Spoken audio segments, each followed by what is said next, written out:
This week, we finally landed squarely in Web 2.0, with the internet becoming differentiated as a social medium. Now, in any profession, journalism included, there are certain must-haves to have a solid web presence. The first thing you need is, of course, an online home base.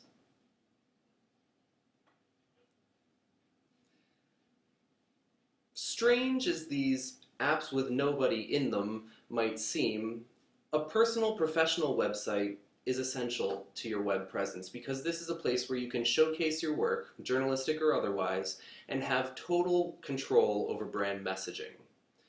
And then, of course, you need a place to put photos and videos. There are a few options for this. For photos, some of the most prevalent ones are, of course, Instagram or Flickr. Some of the most popular for videos are YouTube or Vimeo. Now, in my experience, YouTube and Instagram get the nod here because they serve the dual purpose of being both a repository for your content, but also a social hub of their own. Because of their massive population, you kind of get to kill two birds with one stone here. You get to store your content, but you also get to share it within those platforms, aside from embedding or sharing from those platforms elsewhere. Now, the third thing you're going to need is, of course, a place where you can connect with your audience in real time.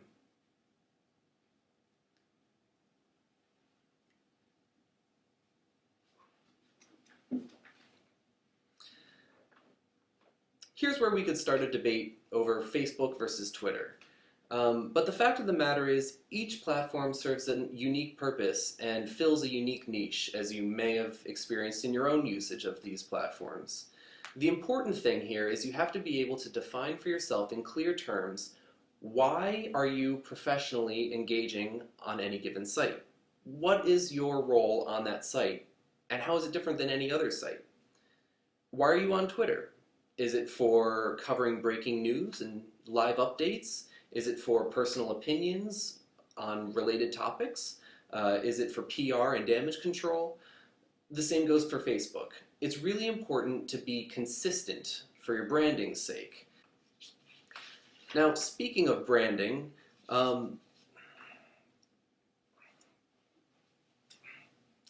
that's better. Speaking of branding, this brings up the argument of tone. Are you going to use a more casual, personal tone, or are you going to adopt more of an austere voice of the brand kind of tone? Are you going to create a personal profile or a professional page? For me, as an artist, I've found that I actually come across as more relatable and more genuine if I use a personal profile instead of a professional page, even though I'm communicating my professional endeavors. I believe that in an artist's case, when someone buys artwork, they're not paying for how much paint is on the canvas or how much time went into the sculpture. They're buying into the artist's career, their trajectory, their significance in a larger narrative. So it's important for them to get a sense of the artist within that larger narrative, to get a more holistic picture of the person they're buying into and how their worldview actually fits into everyday life in the real world. So I do purposefully give them the occasional baby picture or vacation story, but I keep a keen eye on how it inflects my professional brand. It's genuine, but it's also strategic. Now, what works for you is something you might have to figure out as you go. Obviously, this approach won't work for everyone.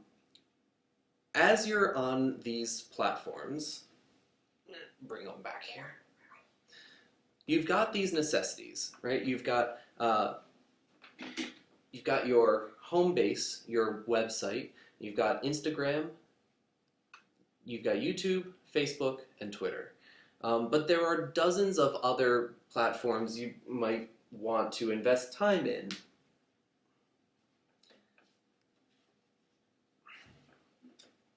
Now, coming up, we're going to look at some of these other platforms, and we're going to take a look at some of the functional and demographic differences that make these platforms what they are.